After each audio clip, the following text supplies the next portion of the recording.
Welcome in, ladies and gentlemen, to the postgame show of the Buffalo Bills and New York Jets game that wrapped up about maybe 15, 20 minutes ago. The Buffalo Bills defeated the New York Jets 30-10 in a game that most of Bills Mafia probably isn't happy about the passing game. The Bills did get some points on the board by James Cook, 2 rushing touchdowns in the game, and an Elijah Moore rushing touchdown too, but we did not see any touchdowns from Josh Allen. Overall, Josh finished 14 of 25, 148 yards in this game. James Cook, 21 carries for 132 yards, 2 touchdowns. The leading receiver in the game was Joshua Palmer, 2 catches for 47 yards, followed by Dalton Kincaid with 4 catches for 37 yards. In the Bills passing game, it seemed like they weren't getting the ball rolling as much. They were, at times would get the ball down the field, but it seemed like they just couldn't finish it off. And that's probably because the Aaron Glenn defense was looking to stop Josh Allen. But it's about the playmakers around Josh that did their job. James Cook, Elijah Moore, people like that. They really made this game exciting for the Buffalo Bills. And this matchup. Overall, in defense for the Buffalo Bills, Cole Bishop led the way in tackles, 5 tackles. We did see a few sacks in this game, Daquan Jones having 1, Joey Bosa as well. And then we saw a combined sack by Greg Rousseau and Zion Logue in this game. Let's get into real quick the Jets side of the ball. Tyrod Taylor finished 7 of 11 for 56 yards and a touchdown in the game. Even though he was the backup to Justin Fields, Fields finished the game with 3 of 11 for 27 yards. So not a lot of yardage from the Jets on offense against the Buffalo Bills. Let me go over to Facebook real quick. I see John Robert coming into the chat saying the Bills defense did real nice today. They absolutely did. They did a wonderful job. Let's look at the rushing yards in this game. The starting running back for the game was Breece Hall for the New York Jets. He finished 10 of 29 for 0 touchdowns in the game, only a 2.9 average. But Justin Fields led the way, 5 carries for 49 yards in the game. The leading receiver, Garrett Wilson, most of his yardage coming in garbage time, had 4 catches for 50 yards in the game. The leading defensive player was Jermaine Sherwood, who had 13 tackles, and it seemed like throughout the whole entire game, his name was being called on for the New York Jets. 1 sack for the Buffalo Bills. That was Joanne Briggs that had that sack. He was acquired by the New York Jets coming over from Cleveland. Let's go over to the scoring summary of the game, and it started off with James Cook, 1-yard rushing touchdown, making it 7-0, followed by a 28-yard field goal from Matt Prater. He then had another field goal, a 52-yard field goal, and making the game 13-0. Then James Cook got into the end zone after that was not the drive that the fumble happened on, but that was a drive that the Bills offense was getting on the board in terms of passing yardage. And then James Cook led the way 20-0 there. Then at halftime, Nick Folk made a 51-yard field goal, making it 20-3 at the half. Second half comes around, Buffalo gets the ball to start it off, and they go down the field and kick a field goal, a 33-yard field goal, making it 23-3. Then Elijah Moore gets into the action and has a rushing touchdown, a 4-yard rushing touchdown, making it 30-3. Then we saw in garbage time, Jeremy Ruckert had a 5-yard touchdown pass from Tyrod Taylor coming into the game, making it 30-10. Overall yardage in the game, Buffalo had 403 yards. The Jets had 154. Passing yardage, 179 for the Bills, 54 for the Jets. Rushing yards, 224, which is incredible from the Buffalo Bills. 100 for the Jets, 5.7 yards per play for the Bills, 3.3 for the Jets. 33 first downs for the Bills, 11 for the Jets. They were 5 of 14 on third down efficiency for Buffalo. 0 of 11 on third down. That's an incredible stat from the Bills defense. That means they shut down and got off the field and gave the ball back to Josh Allen and the Bills offense each time. 2 of 2 on fourth down for the Bills, 3 of 3 on fourth down for the Jets. Total plays on offense was 71 for the Bills, 47 for the Jets. I do need to move my computer over just a little bit so I can see the rest of the stats here. The sacks in the game, Buffalo had 4 sacks. Jets had 1. 3 punts for the Bills in the game, 7 for the Jets. Overall penalties in the game, 6 penalties for the Bills for 69 yards, 5 for the Jets for 35 yards. 0 turnovers from the Buffalo Bills, an incredible stat.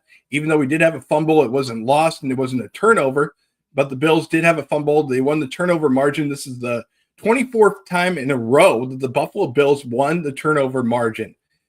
The time of possession battle, 38 minutes and 21 seconds from the Buffalo Bills, too, which was great. Also, coming into the chat, John Robert saying he was mostly impressed from Joey Bosa. He did an incredible job in this game of getting to the quarterback in Justin Fields, doing a wonderful job there, and also making sure that he didn't give up outside containment on some runs. He did have a couple of moments where he struggled, but he didn't give up the outside containment as much, and that's why the Bills did a wonderful job on defense. My father coming into the chat, appreciate you, Dad, for coming in, saying the defense stepped up big and they will only get better when they are fully healed. Yes, we did see Taron Johnson out of this game, which was probably a precautionary situation, but it was incredible to see what the Bills defense did with guys like Tre'Davious White coming back. And Tre'Davious had a wonderful day. He was at halftime, he had 3 tackles of his own. I think he finished the day. I want to go over to the stats real quick. I just want to make sure I have it right here. He did finish with 3 tackles on the day, but what a wonderful performance from him. And we heard his name in a good way. He did have one blunder where he gave up a big play, but he did a wonderful job, in my opinion. And I thought that the Bills defense really stepped up after the Baltimore Ravens game where they gave up so many yards in the rushing game and this is a game without Ed Oliver too. They did a wonderful job of stopping the run. They did a great job of making it third and long situations and getting off the field and giving the ball back to Josh Allen in the offense. What a wonderful job there. I want to give a little shout out real quick to a player on defense. One of the players of the game for me that doesn't get a lot of recognition is Zion Logue. I thought he had a really good day for the Bills, half a sack, also having a tackle for loss in the game. And he looked really good. A couple of batted passes too that came down. And I felt like he did a wonderful job in terms of everything. John Robert coming into the chat saying they want Taron available against Miami. Absolutely. And I think that's one of the reasons if the Bills were playing on Sunday next week, I think that they would have played Taron Johnson, but because it's such a fast turnover and having to travel from the Jets to Buffalo, it was better for him just to sit this one out, be ready for the next game, and really have his film on the next game ahead against Miami.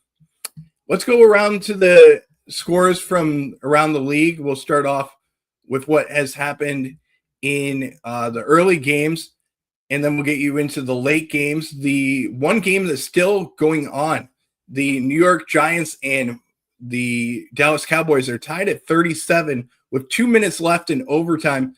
The Dallas Cowboys have the ball at Dallas's 31-yard line, and we'll see what happens there if Dallas can come away with a win here, or could the New York Giants upset the Dallas Cowboys? The Seattle Seahawks defeated the Steelers 31-17. The LA Rams defeated the Tennessee Titans 33-19. In interesting news in the AFC East, the Dolphins, our next opponent, start off 0-2. The Patriots defeated the Dolphins 33-27. A game that was a little bit surprising just because we saw Joe Burrow leave the game, and we didn't think that there was going to be a lot of points from the backup quarterback, Jake Browning.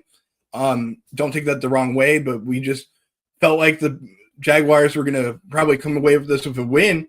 The Jaguars lost to the Bengals 31-27 in a game that came down to a touchdown, a 1-yard touchdown run from Jake Browning to seal the win. The 49ers escaped a loss by defeating the Saints 26-21 with Mac Jones as the starting quarterback. The Ravens annihilated the Cleveland Browns 41-17, as well as the Lions taking care of business against the Chicago Bears 52-21. Then we have the late window opening up. We do have some scores in the late window. One game that has not had a score yet is the Chiefs and Eagles game, but it looks like there could be a score coming up very shortly in that game. But the Broncos are ahead by 1 point, 7-6 on the Colts, and the Panthers are trailing 10-0 on the Cardinals in their game. We do have one game left, the evening game that will be the Falcons and Vikings that will be kicking off at 8:20 Eastern Standard Time tonight, and then 2 Monday Night Football games, the Bucks and Texans, as well as the Chargers and Raiders to finish out week 2 of the NFL season. Now, this is a quick turnaround for Buffalo this week. It's going to be interesting to see what happens as far as some of the players that are probably going to get called up this week. If Ed Oliver could play off of a short week, will we see Taron Johnson come back this week, as well as some other players that are injured? And another thing that we need to look out for is the injury reports on Josh Allen. Even though he did finish this game, we do expect that he's going to have some x-rays done on his nose area as he was bleeding throughout the game and missed some time with Mitch Trubisky coming back into the game. It'll be interesting to see what happens with Buffalo if Josh Allen is going to be available, or will we see something that's surprising where he might have to have surgery on his nose or something like that. But I'm praying, keep the good faith, and we'll make sure that any news that comes out of Buffalo, we will update you on that. Don't forget to like, subscribe, comment on all social media platforms. You can find us on YouTube, Instagram, and Facebook. And you can see us live tonight again on Nickel City Mafia for the postgame show. We will be on there. I believe that is going to be at either 9 or 10 o'clock Eastern Standard Time. And you can find us there. Our next show will be Overreaction Monday tomorrow night. That'll be a recorded show.